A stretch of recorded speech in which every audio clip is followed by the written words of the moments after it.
Hey y'all, welcome back to New Slang. I'm music journalist Thomas Mooney. This is episode 179, where I'm joined by one of my favorite songwriters, Ryan Culwell. And I say that wholeheartedly. There's been a lot of folks that I've written about extensively over the years. Obviously, folks like Turnpike Troubadours, Terry Allen, Flatland Cavalry. But Ryan is really up there on that leaderboard as well. And I've had a few really in-depth interviews and conversations with him over his records like Flatlands and The Last American, which I just think are prime examples of stellar songwriting and craftsmanship. The storytelling and imagery and language and style and sonic touches, they just all complement one another seamlessly. He tells these beautiful, sometimes heart-wrenching, sometimes tragic stories, and as I mentioned a few times during this conversation, I just feel really attached to a lot of these songs. Which, Ryan was in town last week, so we sat down before his show at Blue Light for this conversation about past records and what's to come as far as future records go. Today's presenting partner is our pals over at Desert Door Texas Soto. If you've been listening to New Slang for really any amount of time, you'll know that Desert Door is one of my all-time favorite premium, high-quality spirits. If you haven't or aren't sure what exactly a Soto is, I'm going to let you in on a little secret that's going to up the game on your liquor cabinet. For starters, the best reference point that I can point you to is to think about a tequila or a mezcal. Do you feel that Western desert, that Texas ruggedness? Okay, Soto is like that, but a little bit more refined, smooth, and fragrant.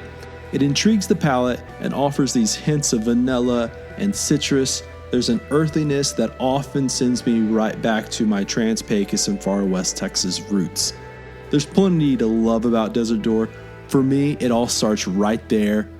A close second is just how versatile Desert Door really is. You can go full highbrow and experiment with concocting a variety of cocktails that call for muddling fresh fruit, sprigs of thyme, sticks of cinnamon. It's perfect for that world. If you're a little bit more down home, if you've just rolled up the sleeves of your denim Wrangler button-up, it's perfect for that as well. If you're just desiring something that's short and sweet, it hits the mark every time. Desert Door is genuine and authentically West Texan. It's inherently West Texan. They harvest Soto plants out in the wild and are knowledgeable conservationists at heart. That's obviously something incredibly important to me. They shine a light on what makes West Texas special and unique and worth preserving and keeping it safe from exploitation. Right now, you can find Desert Door all over Texas, Colorado, Tennessee, and there's budding numbers in places like New Mexico, Arizona, California, and Georgia. Best thing you can do is to check out desertdoor.com to find where Desert Door is locally. Again, that's desertdoor.com.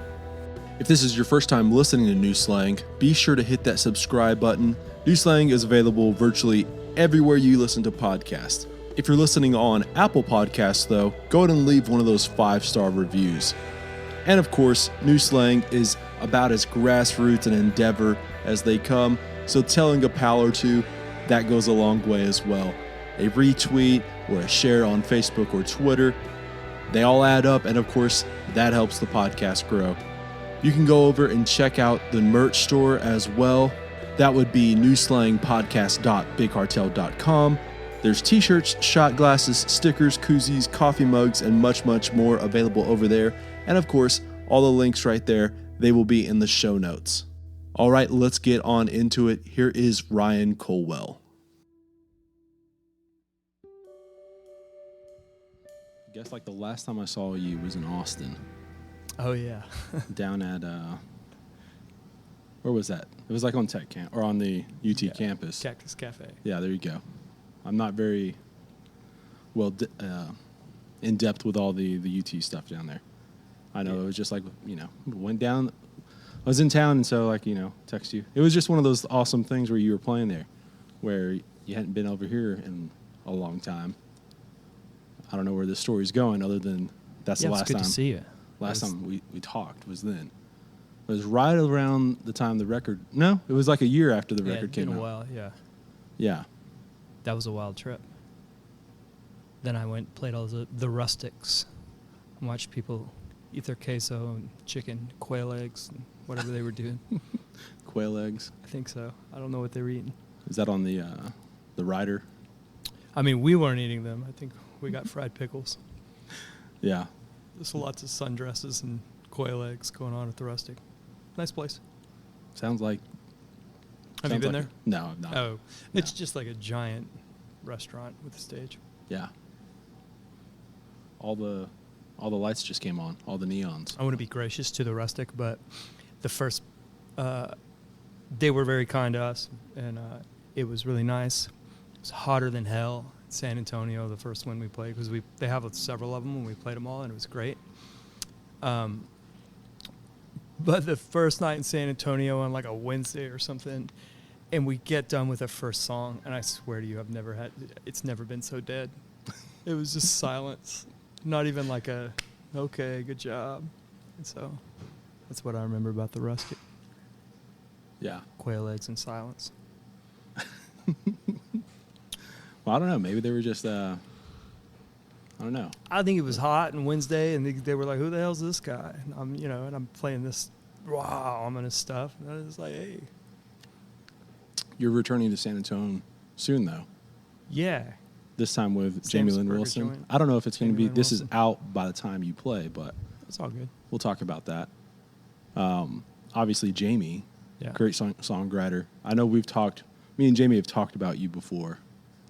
I don't know if necessarily on podcasts or anything, but, mutual admiration between y'all as songwriters and She's storytellers. I need to enunciate. I'm sorry. It's good. I was listening to your podcast with her on the way here because I drove from Nashville straight to Amarillo, so like 14 hours. So I just downloaded a bunch of podcasts and just went for it. And it was really interesting. It's cool to hear other songwriters talking about writing songs. And, good songwriters talking about writing songs. It just opens your mind up a little bit. But it's crazy how intentional people can be. Right. Like, she knows what the hell she's doing, and she does it on purpose. And then she can repeat the process. And I'm out here just swinging a bat, hoping I hit something. See, that's what's so amazing is how there can be these different little processes for every songwriter where, like, I don't know how I would be as a songwriter, what my process would be, but I find it really, I guess, like I go towards more the people who, like a Jamie, who is writing a song and it takes her a long time to finish it because of the craft of it and like the intention, being intentional with every like word. Yeah. Now I'm not saying I would be that good. I just feel like I would just continue fucking with it before, and it would never be done, kind of thing. But yeah, that's a temptation. Yeah. Is it? Do you feel like that? I'd say every once in a while. I say it's a temptation. I have a song. It's not out yet, but I mean, I had finished it like 3 years ago, and then I just uprooted the whole thing, and the second half of the song just changed it completely. And and it's recorded now. It's a done deal. But I thought it was done. Nothing's done until it's committed. Mm-hmm. Put it on the tape or whatever. Yeah. Well, even then, though. And then, I still think I change things live all the time because it's Mhm. like, well, I say all the time. I haven't played in so long. Yeah. Coveted up there.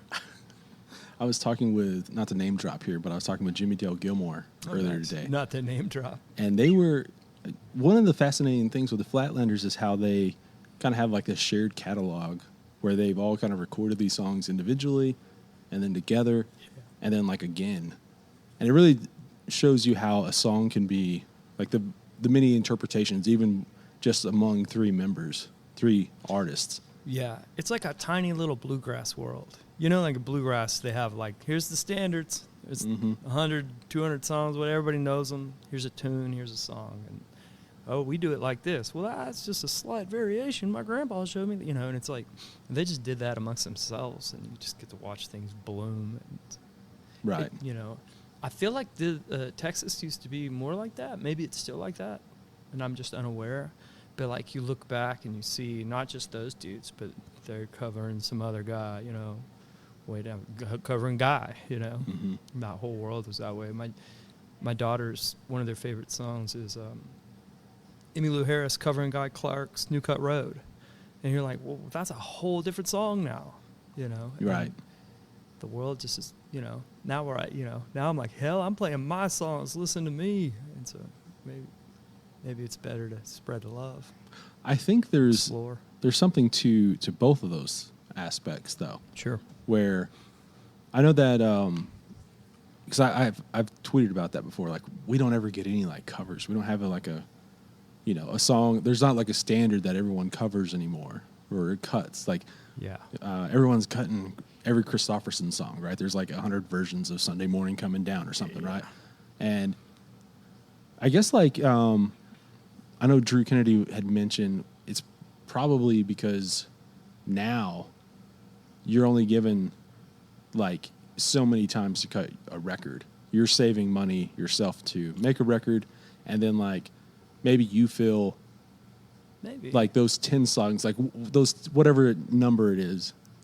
Oh, I need to cut these to at least get them out there. I feel like that's true. In one hand, it's like, because I'm doing that. I'm Mm-hmm. like, I'm focused on what I'm doing, and I want to make another record. And I'm looking around for the cash right now. Let's do it. I got one in the bag. Let's make another one.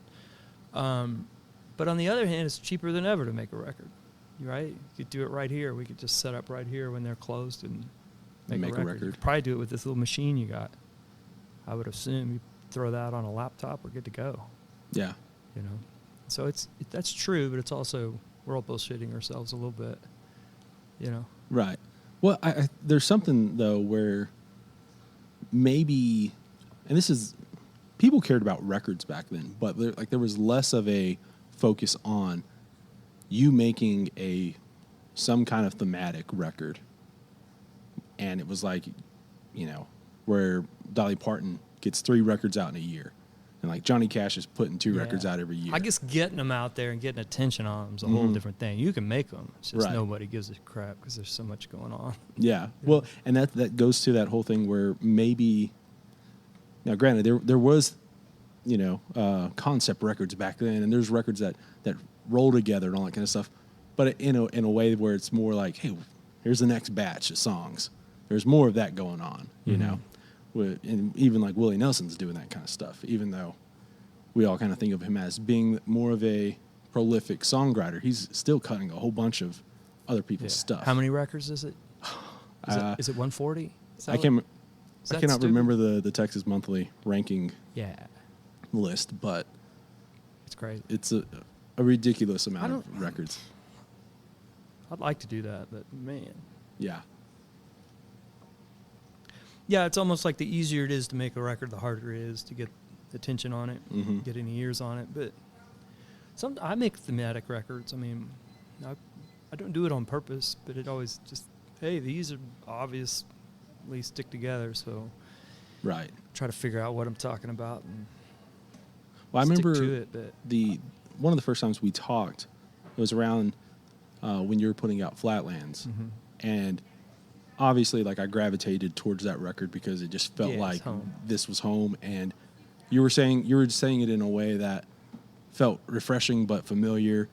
And I think a lot of people resonated with that record. But I remember you talking about how, like, that record could have been easily just 10 other songs that were about home, about Flatlands. They could have been called Flatlands, but were 10 different songs. Yeah. Do you ever think about like going back and? No, man. Or what's I mean, I hear them like sometimes a melody will pop into my head and I'll be, walking through the house singing it. My wife will be like, "Oh my gosh, I haven't heard that forever." She'll start singing it, and then my kids will be like, "Well, we don't know what this is," and we'll just try to remember it, and there they are. But usually the ones that get cut, there's a reason, I mean, and some of them there's still holdovers that are. There's a record that I've got a record coming out like early next year. That there's a song on it that almost went on Flatlands, but I just kind of knocked the bucket over when we were filling it up, and so I just had to try again, and I feel like we nailed it this time, but it just wasn't ripe yet. I didn't change anything about it. It's just I changed a little bit and laid back a little bit, and so there it is. So yeah, I guess I am kind of going back, but most of it is gone. Yeah. You know, there's a whole, I mean, I have 140 records too. You're just never going to hear them, and they're not very good, most likely. I don't know. Yeah. I don't want to rank them. I know that. I'll get Texas Monthly on the Oh, sure. on the Call job. Christian Wallace. This is the bust part, not the boom. Yeah. I don't know. I find it fascinating how you, and obviously plenty of artists expand and change, but like the difference between Flatlands feeling like a very dry, flat place, the Panhandle, and then the next album really feeling like this like sonically rich kind of. Yeah. I always compared it to like the War on Drugs, but like a country record or indie rock Americana thing. What's the question? Well, the question is like just like how did you why how did you like expand towards that way? A lot of that's just relationships and what different people pull out of you, you know, and what they pull, you know, what they decide not to put in a song or to help you edit out sonically or to add to it, and it's just the different way people envision you. And so I've been fortunate enough that the producers that I've been working with, that I trust them, and you know, they'll take me down a road and I'll go for it. But you know, part of that last record, I was kicking and screaming half the way and then settled into it, you know. But there were moments where I was like, what the hell are we doing? Like, you know, and then we'd figure it out and we'd be like, oh, this is it. This feels great. You know, I think relationships, energy, you know, sometimes you got a little shake in you and sometimes you just calm. Yeah. And so over the last decade, I've experienced several of me, you know, it feels like. And there they are. I listened to Flatlands a while ago because I haven't listened to it in probably, I don't know, several years. All the way through like that. And I was driving from Amarillo to Lubbock. I was like, listen to it. And, you know, and I was thinking the same thing, like, wow, what a jump. Like, and then I was thinking about Won't Come Home, and it's like, well, same thing between records. I don't know that I can go back and become the kid that sang Flatlands either, you know? Right. No, I don't know. If anybody's listening, they probably don't understand what reference I just made, but in the song Won't Come Home, it's basically like once you leave, you can't come back. Well, once you make The Last American, you can't make the Flatlands again. Right. You know, and that's fine. But no, I'm right there with you. I always love artists who,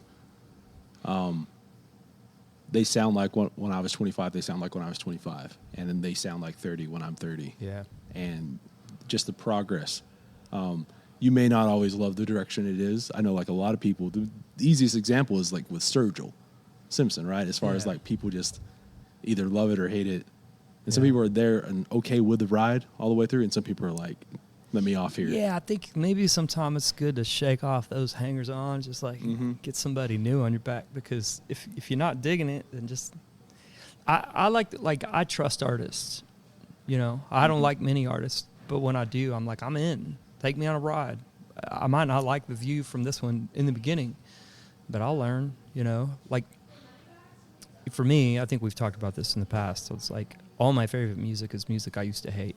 And I talk a lot of shit. So if I'm talking shit on you, I'll probably love you in 6 months. I'll be talking you up. But the most drastic example is Drive By Truckers. First time somebody put that on, I was like, this is the worst shit that's ever been made. Like, this is, how many guitar solos you got? Why is the tone so trashy? Yeah.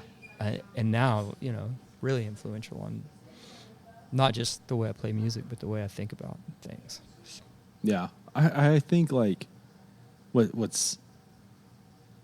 I guess like one of those things that I think all artists kind of want to tap into is this like universalism. Like you want to like kind of reach fans, right? Yeah, but I think like, well, this is where I'm going with Isbell. I know where you're going with it. Being like really regional. Yeah. You know, and I think like there's people were making regional records about where they're from since the beginning. But now, like with Americana, I think like Southeastern gave an allowance for a lot of people to be okay with where they're from. Yeah, that's good. I was talking to Seth Wick today. I was at his house, in Amarillo, and we were talking about doing regional stuff, you know, not caving to that thing that makes you want to, you think you're going to get a little further by homogenizing a little bit. And it's like, you know, I don't think about it too much. I just do what I do, but I'm aware of it, you know. Right. I see it going on, and everybody wants to be a real big deal. It's like, you don't want to be a real big deal. You want to be part of a community, you know, and that'll fly a little bit if you do it. Yeah. Wait, there's something to the whole, I guess, like, I wonder, like, with someone like, I don't know, like Turnpike, very much romanticized Oklahoma. And I know, like, they would never feel the pressure to, like, continue trying to make that same record. But, like, when you have that, and I hate to, like, use the term, like, one-hit wonder, but, like, an artist like that who would have really big commercial success with that specific sound, that specific, like, hey, I need to, like, are you being, like, held to that standard, that same standard? You know what I mean? Or do you, not really the same standard, but like the same form. Yeah, right. Form. Yeah, there you go. It's got to be difficult. Fortunately for me, I've never been just a huge success, so I do whatever the hell I want. There was a lot of pressure, like, internally, from because I had so much critical success. You know, I didn't play to thousands of people, but I was written up in every corner of the earth. You know, and with Flatlands and in The Last American, they've both done well, but that first kind of flash of light that I'd never seen before just blinded me a little bit. Like, whoa, shit! I guess I'm supposed to do this again. I can't do that. I don't know how I did it the first time. Right. Those were songs I didn't think anybody would hear. And so to contrive some sort of thing to try to do that again would be hilarious, you know. Right. Well, I mean, it goes to, and I'm sure, like, you mentioned just having, like, even songs that that they weren't right for the time. Maybe they've died off, but, like, that one song you mentioned earlier about on this next record, still hanging around. Yeah. You've had, like, a bunch of these songs probably for a long time. Yeah. Did you, and with Flatlands, I guess, like, it kind of formed together in this way where it felt like, okay, this is what I want to talk about. And I know you've had music before Flatlands, but as far as an introduction for people, it really was. Yeah, that was it. And then it feels like you had to, not necessarily had to, but, you know, you got to, like, swerve a little, right? To get out from under myself? Yeah. Maybe, I mean, I don't know how much I was aware of intentional of what was happening inside of me, but I buck the system if I can, and it's not intentional. It's just what I do. Right. I've just kind of always been that way. So as soon as somebody liked it, I was like, this is terrible. You know? I mean, I'm proud of it. I'm just joking, but yeah, there was a little swerve in there, but, you know, but a lot of it was just natural because of the people I was hanging around and what they could hear in the songs, and, you know, new batch of songs, gets a new palette, and here you go, you know. Yeah. Well, I think, like, going with The Last American, I think there's a lot of staying power in that record. I hope so. That's like 2018. Yeah. It feels like, and this is maybe, like, human nature as far as, like, picking out patterns. We're really good at that as far as, like, picking out patterns and then applying it to what's happening right now in your life. I think, like, in a weird way, like, that record tapped into something that's been happening the last year. As far as, like, not gonna lie, I was ahead of the game. It's like, whoa. I mean, I didn't know what was gonna happen by any means, but I felt something, and I went for it, and it was, you know, when I think about those songs now, I'm like, oh my God, they feel. I'm like, shit. If I'd have put that out today instead of then, it might just explode, you know. Right. Or people would be like, how dare you, you know. They'd probably get canceled for something. I don't know. Well, I don't know. Like, it's strangely been like a quarantine record for me. Maybe just for you. I don't know. Like, that's else. What I'm talking about. I don't know. Maybe someone's going to say now. My buddy Jeff Dennis will say absolutely. Yeah. Well, that's kind. I really appreciate that. Yeah. I'm proud of it. I feel like those songs. Here's the thing: is I think you're right, but I wish it wasn't true. I wish those songs were worthless and we didn't have to think about all these things. Yeah. But they're not, and this is the world we're in, and so we got a lot to think about, a lot to do. Well, I mean, you're still like a lot of those songs still are in relation to your kids. And there's so much that's not. Yeah. That's like exploring that concept through my own life. Right. It's not all literal by any means, but yeah. It's not like I'm like, here's my predictions for the end of the world. Yeah. But that's the next record. Yeah. Well, I mean, like, what's going on now? Like, you've mentioned the new record going to be coming early next year. Yeah. I know you've.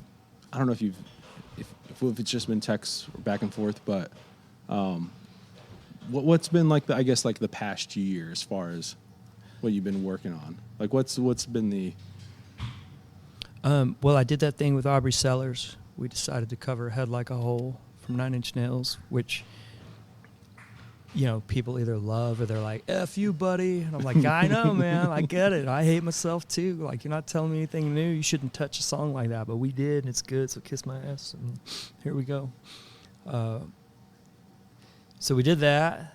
I don't know how that happened. It just happened remotely. We just recorded it with the interwebs and stuff. And then I had a bunch of songs that were just making sense together, and I called Nilsson, who produced Flatlands, and I was like, I told him I want to make a country record that sounds like ZZ Top. And he said, I got you. And then we went in and did what we did. And it obviously doesn't sound like ZZ Top, but that was it's like, we talked about Neil Young and we talked about ZZ Top. And and so we did that, and that's, we're working now, we're just wrapping up artwork and doing that whole thing. And I think we're hopefully going to drop a single in September. That's the plan. And then keep Records.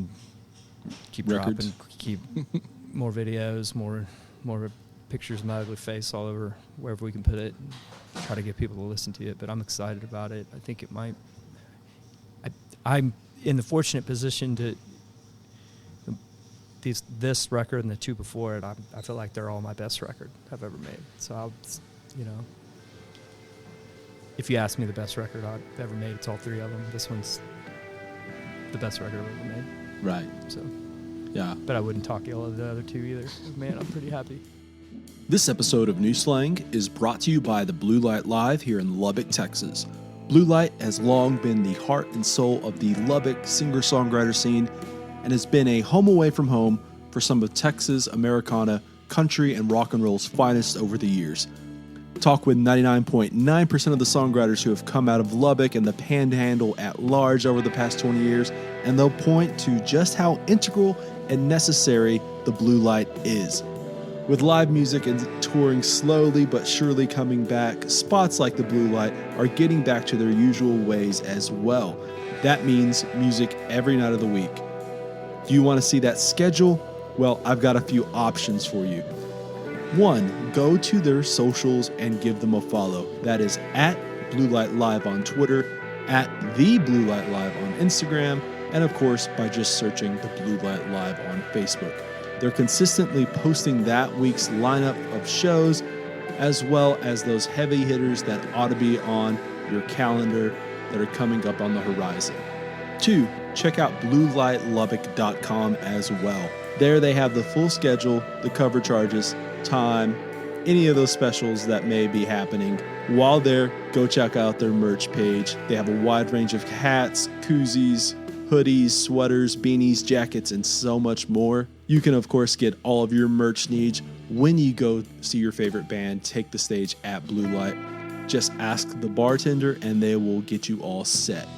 Speaking of which, that's another great way of seeing who's playing there. Just go to the Blue Light.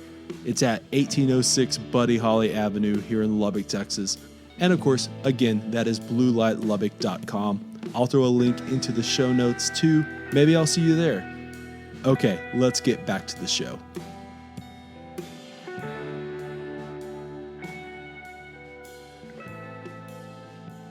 the song you did with Aubrie, I thought like there for a second, are we gonna get season 4 of True Detective? I mean, it feels like Man, come on! Somebody put that on a Someone TV needs show. to- I don't know how yeah, that works with a cover. I'm sure Trent Reznor would be like, no. maybe he I don't know. Maybe he likes money. you Yeah. know? I don't know. Doesn't sound like it, but Yeah. I always like go back to with 9 Inch Nails as far as like, well, I mean, okay, I was just mid thought with two different thoughts.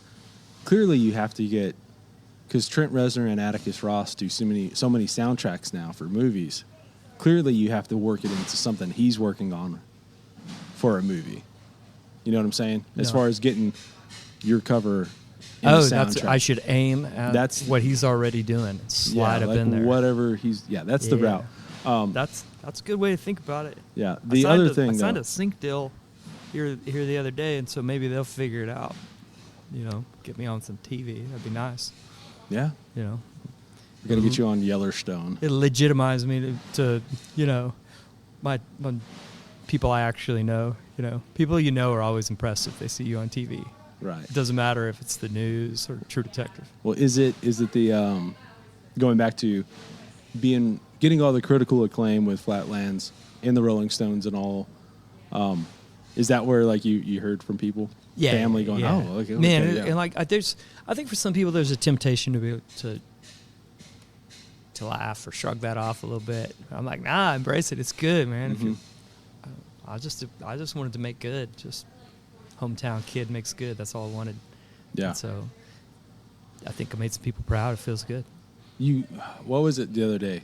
The local paper, was it in the Amarillo paper? Like you had like it was covering the single. Was it like in? Oh yeah, the woman that did the artwork. Yeah. They put her on, Channel 4 there in Amarillo, and they talked about the artwork. And I thought it was really cool because she's an art teacher, She's not out there trying to shake it and get all the attention. She's just working hard, and she loves the art, and so she did this. She's actually from Perryton. She lives in Amarillo, but we didn't know each other in Perryton. I just thought that was the coolest thing in the world, and I'm gonna go be on Channel 4 tomorrow because I just. What's Yeah. better than that? Yeah. What's the Perryton local paper? What's the name? Don't ask me that because I've been in there and they've been kind and gracious to me. And the Aubrie, the Perryton, I don't know. We just call it the Perryton paper. It's got a name. I didn't know if it had like a weird name. No, I don't know. Because for Fort Stockton, it's the Fort Stockton Pioneer. The what? Fort Stockton Pioneer. The Fort? No, it's nothing like that. It's either like the Aubrie Journal or the Perryton Gazette or something very Yeah. accessible. Yeah.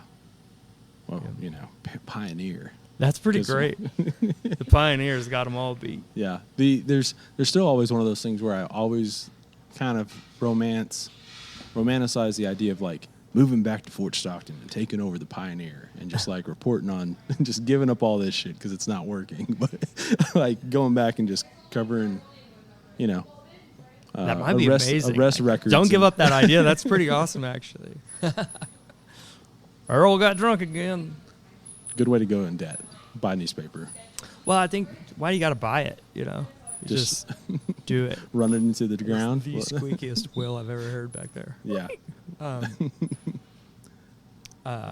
That's funny.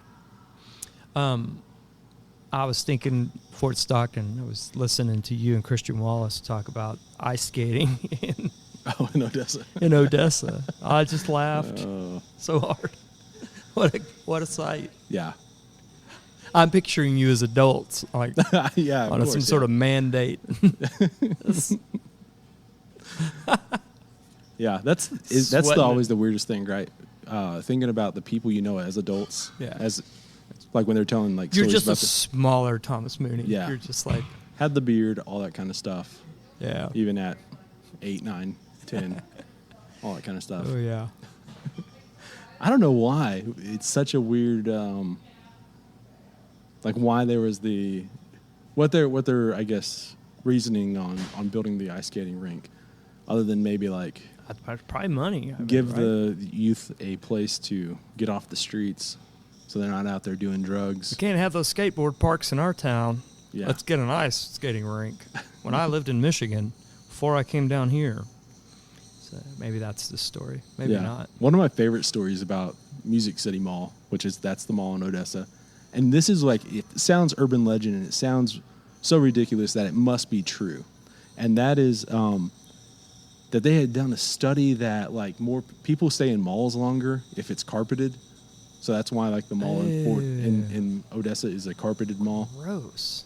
Yeah. Why do people stay in malls longer if they're carpeted? I have no idea. That's just what I've heard.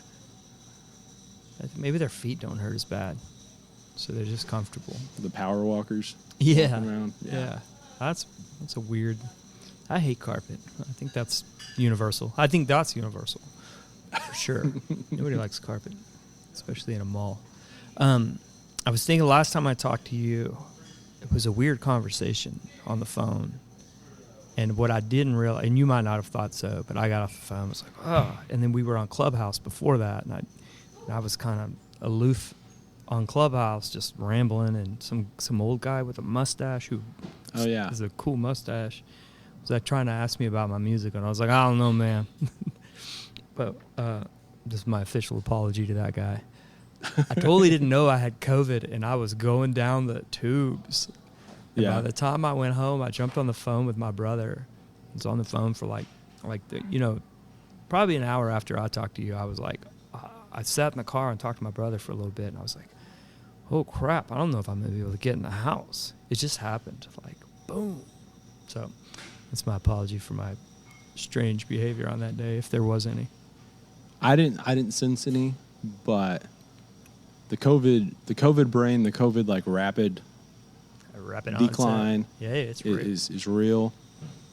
I know Charlie Stout still talks about having COVID brain even now, the fog. I think I still got a touch, I've been touched for most of my life. So, I mean, I worry. I'm like, am I going to remember lyrics? I don't know. I'm not sure where I'm at some days. Do you worry about like remembering lyrics while singing? I do until I'm singing. Then I don't think about anything. But I fret over all this stuff, Yeah. People always ask, or they when they get off stage after they've played a show, you almost always ask someone that you know, how did it sound? And that person always like, oh, it's phenomenal. Oh, it's great. Because they don't know all the if there was like a minor hiccup or if there was even a major fuck up, like you don't really ever. Nobody sees those things. Notice it. Yeah, it's vanity to think that somebody's looking at that. I mean, people are trying to get the big picture. Nobody's looking at the brush strokes. Those are for later times. You go back, and if you've already seen the big picture, and then you notice the messed up brush stroke, then maybe that's even cooler. Then it doesn't make it bad. You go, how does the big picture so beautiful if the brush stroke sucks? Right. And that's maybe the way. I'm just making stuff up, but I think there's probably something to that. Yeah. And then most people are just like they're not familiar with that specific skill set enough to worry about it. And just, do I feel good? Does that feel good? And it also takes place, like sometimes you fret, like in the studio or whatever, over the smallest thing that nobody's going to notice, but they're going to feel different when they hear it. So you might not ever be able to go, you don't know what you're missing, first of all. So if we EQ something a certain way, you don't know that you missed that mid-range being not scooped or whatever, unless you're just really dialed into that kind of thing. You got to be a freak show. But you know how you react, Like there's not a lot of high end on Flatlands. It's not a real sparkly. Right. And if it was, that'd be a totally different record to me, emotionally. And there's times I wanted it to be glossed over. Oh, it should be real glossy. And then I listen to it, I'm like, nah, it should sound dirty like this. It's great.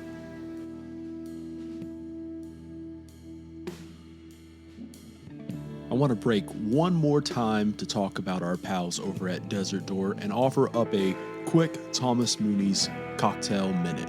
As I've said probably 100 times by now, by no means am I a seasoned mixologist or bartender, but these have been some of my Desert Door go-tos. For starters, let's just go with the tried and true ranch water.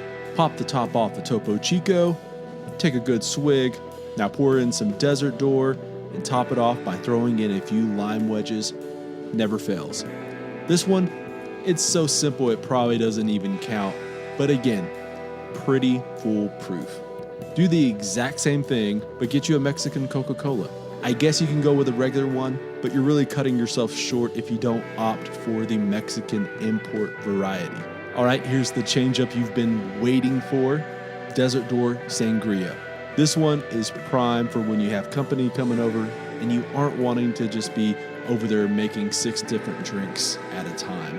What you'll need is some Desert Door, obviously, a bottle of red wine, honey, boiling water, apple cider vinegar, some cinnamon sticks, a couple of apples, and some thyme sprigs. I know, that may sound intimidating, but trust me, it's worth the prep, and honestly, it's pretty easy. For starters, get you a punch bowl, add that honey, those cinnamon sticks, and the boiling water together. Now, you're going to want to stir that all up and let it cool down for about an hour or so. Remember, patience is a virtue. Once that's done, add some Desert Door and stir vigorously. Now add the wine, the cider, and the vinegar, and continue stirring until it's equally mixed. Now slice those apples up and toss them in. Put in those thyme sprigs as well. Now you can pour that over some ice and you have a mighty fine sangria. Chef's kiss. Anyway, those have been some of my favorite go-tos as of late. And remember, Desert Door is as versatile as vodka and more refined, smooth, complex, and intriguing than tequila. It's rich and balanced, and whether you decide to keep it simple or want to experiment, Desert Door is that perfect Texas spirit. There's plenty more recipes over at desertdoor.com as well. Check out the show notes for a link. All right, let's get back to the episode.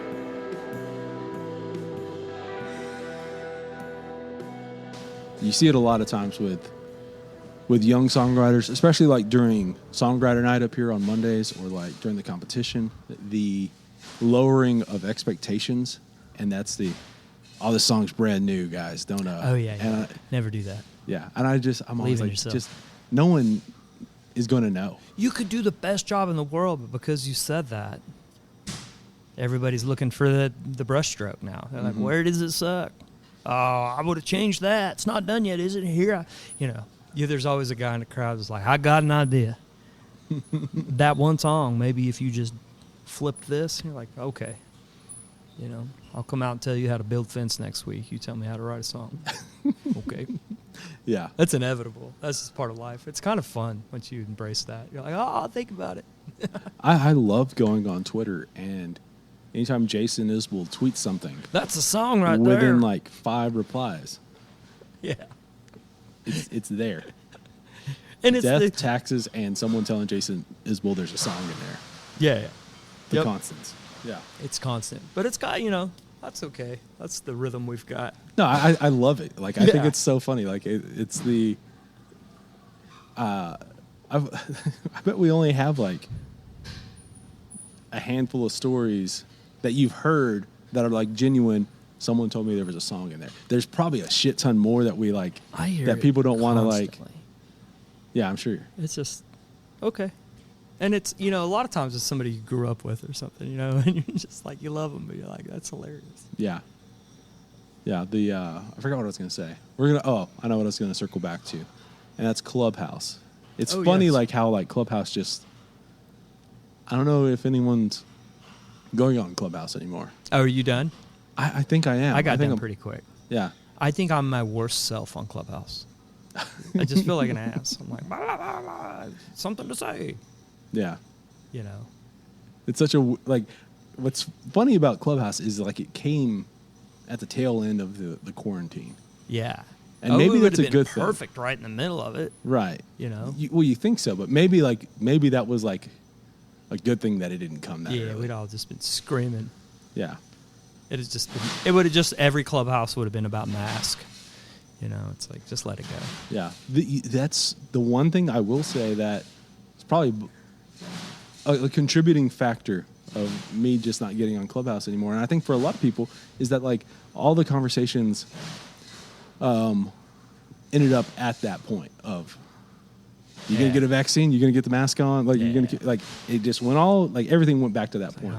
And I thought, like, one of the beauties of Clubhouse was that it fast tracked a lot of relationships Yeah. between people where you just kind of, you didn't have to. I was in rooms instantly with people like, I definitely need to know this person. Mm-hmm. And I think they would enjoy what I do, and that could lead to something good. But Yeah. just made all that stuff happen instantly. I didn't make good on any of it, but I saw the potential for it for sure. Right. Well, for me, like just knowing more people in the industry that I had emailed back and forth or and lock it in. putting a voice real to life.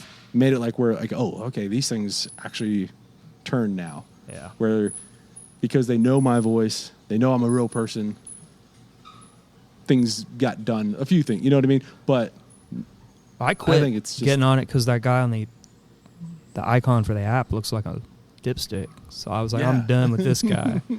You know, I'm it's- trying to think of who it is now. There's some. oh, they changed it? Yeah, it's a woman. Right there. You see? Well, how old is she now? Because that picture was obviously taken 70 years ago. I don't know. I have no idea. I did one time make the icon Charlie Stout and was like, "Hey, Charlie, they switched the." Just the. How's that guy become so infamous around here? What's his deal? Oh, I don't know. Being I mean, drunk and songwriter. He interviewed me next door at Tom's. Golly, like 2006 or something. Really? Yeah, I don't find that interview, please. I'm sure it's terrible. But he just been here. Mm-hmm. He just keeps being here. Well, he's in Tucson now. Well, that's stupid. But yeah, Charlie. It just made me look dumb, first of all. What's he doing in Tucson? Just taking pictures of that same cactus every day? Yeah. No, I think he's like a little setting up inside baseball if you're new to the podcast. setting up a new little studio to record some music, I guess. I don't know. very And then it's one of those like, oh, man, you moved to Tucson. And he'd been out in Tucson before he moved to Lubbock. But it's like, man, you moving to Tucson in the middle of summer. Tucson's, or like, Charlie's never going to be like the dad who like talks about weather. You know, and that, man, like the weather's been out bad today. But like, there's been a handful of text us about, man, it's like 90 degrees and it's 8 a.m. Whoa. Yeah. That kind of shit. He seems like he's comfortable being uncomfortable, though. You know, Yeah.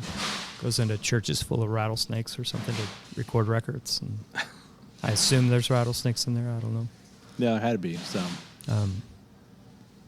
yeah, that's what I like about this whole scene, though, is even though he's gone, there's just a lot of people that have been around for a lot of years. And they just keep adding into it, building a thing, and then now there's a thing.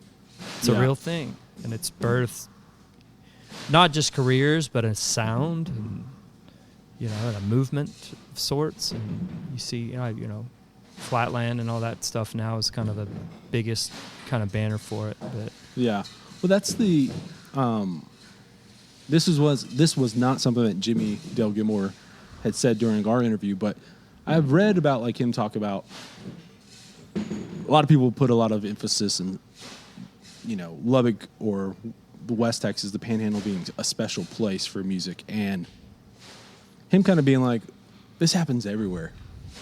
yeah, It's just like talking about it that I think that makes it an event. If you treat it like that, I think like that's a real thing. If there's a U in every town, that's really helpful, you know, or every region. Mm-hmm. And there's not a U in every region, but it's happening more and more, you know, obviously with the way the internet and podcasts are going. But you've contributed a lot, and a lot of it's just it's like going to the bar and you walk in and you're like, who the hell's on stage, whatever. It, like, say me and you are walking to the bar, somebody's on stage, and you're like, who's that? And I'm like, who gives a shit? Then that's the tone. Or if we walk into the bar and you say, who's that? I'm like, I don't know, dude. Let's find out. Sounds good, you know, or whatever. Right. We raise that, just like, I don't know. Let's see how good. Let's see if he has it. Then all of a sudden, that opens up a thing. Or if you've heard of him before and you're like, oh, you're going to love this song. Then all of a sudden you listen from a different angle. The whole night. The whole night's changed. And that bleeds to the next person, the next person.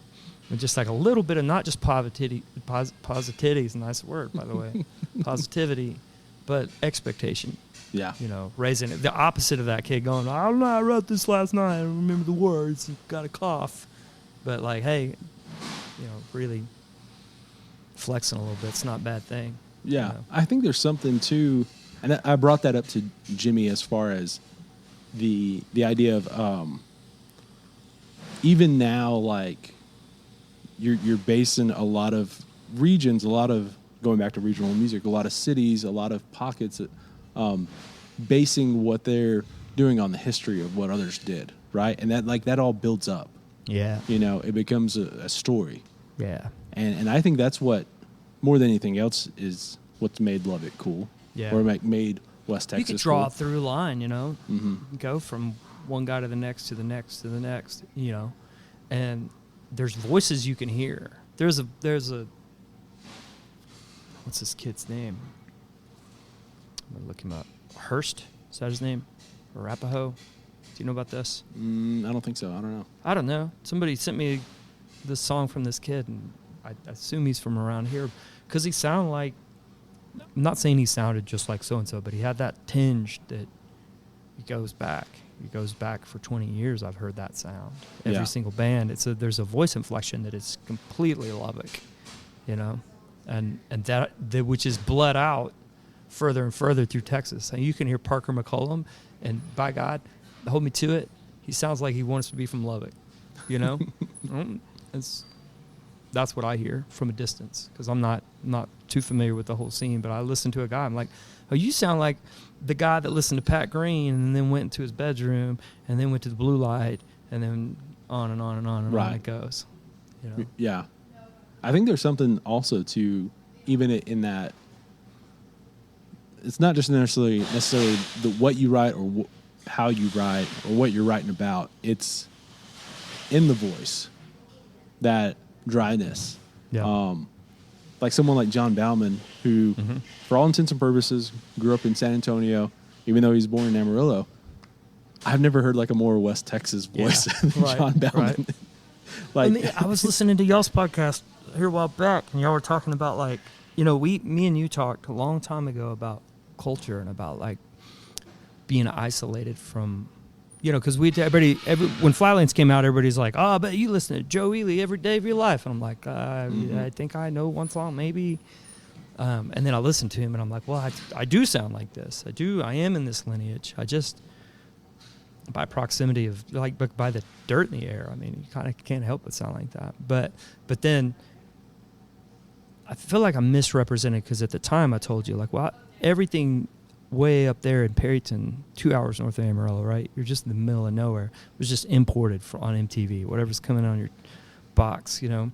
But then that was a lie too, because I've used that a whole bunch though. I think like there's something there. There's something. There's a reality to it, and I've heard you kind of mention it, but then I heard John go like, ugh, like why would you want to grow up? And I'm like, well, you got to take that in context. I also know the strangest, weirdest things ever. My brother would come in and have a record on, you know, that nobody had ever heard. And he's just jamming it, you know. He's driving his truck around. I'm trying to even think of a reference here, but my dad started throwing John Lee Hooker records at me early, you know, and then the guys that led him to being him and throwing that out there. I'm defending my 16-year-old self to go, no, I know more than what's on the TV. Yeah. Might be a weird insecurity I have, but what? I think that's a cool thing, though, is like, what influenced you? That weird thing I heard my uncle say, and that weird record he had, my dad had, because it's not necessarily, you know, I always feel like this. People are like, are you familiar with this inside of this scene or this or that? I'm like, I don't know, man. Like, the girl at Walmart sounded weird, and that was influential, you know, or like your babysitter said the same phrase every day and it wound up in a song. You know, you don't know. Right. It's just these very like micro scenes. I'm rambling here, but you know what I'm saying though? Yeah. It's at one point your parents were like diehard just fanatics about some artist that was not big. Yeah. And that's carried on with them no matter how old they got. They loved so and so. If they loved, like, you know, it's easy to touch on for Elvis, but like the lesser known Elvis, whoever that person was, right?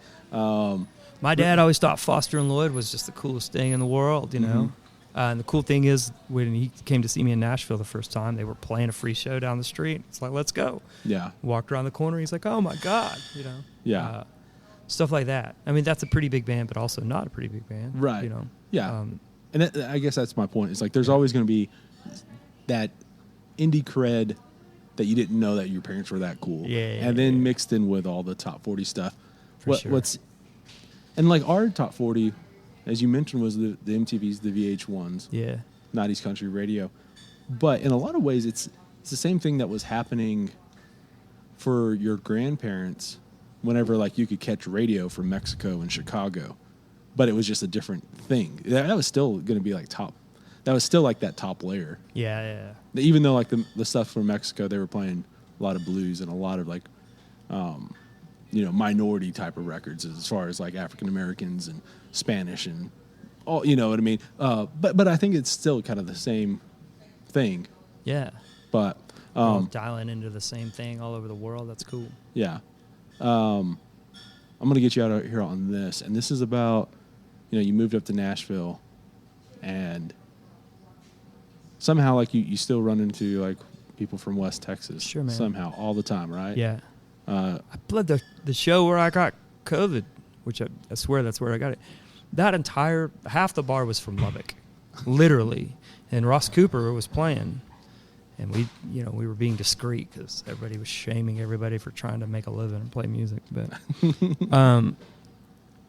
but go ahead, yeah. Oh no, it's do you feel like you've gravitated towards people who are from the same place, even though you're from far away, or is that just still one of those things where, I'm just not, I don't talk about all these other people who are from Nashville or like from Tennessee or Arkansas or wherever in your day-to-day life that you... I mean, just logistically, I have 4 daughters. I just don't have time. I'm like your dad getting off work and he's tired, except for my job is trying to encourage little girls, you can do it. You're amazing. Yeah. So, especially this last year, not a lot of hanging. But I made a few really tight relationships. I'm not... was the question whether I gravitate to people from West Texas while I'm there? Yeah. Probably not. I'm definitely into new experiences, but and trying to stretch myself. And that said, I miss this place a lot, this place being... hundreds of miles. I miss the people here. People here make a lot of sense to me, and I'm ripe to come home at some point. Just cannot figure that out yet. And then I listen to my own record driving down here and listen to If You Leave, You Won't Come Home. And damn it if I wasn't right, Right. Yeah. I don't know if that makes sense. No, it does. I mean, it makes a lot of sense. Because even in that song you talk about, even if you do, you're not going to be the same person, right? So much. It's weird. But yeah. Yeah. Well, I really appreciate you. I appreciate your time and what you've done for Lubbock. Well, thank you. Putting a voice towards me and the writing you've done. I think I had a lot of journalists write about me, but a lot of them seem to miss the mark and be confused. And you flesh things out that I didn't even know were in there. I really appreciate it. Well, I appreciate it as well. I mean, that's one of my favorite songwriters. So thank you very much. Yeah, let's go get a beer. Let's do it. Thanks so much for coming on. All right, that is it for this episode. Be sure to check out Ryan's catalog of songs if you haven't checked them out just yet. Be sure to stop on over at our presenting partners, Desert Door and the Blue Light Live. And yeah, I'll see y'all later this week for more episodes of New Slang.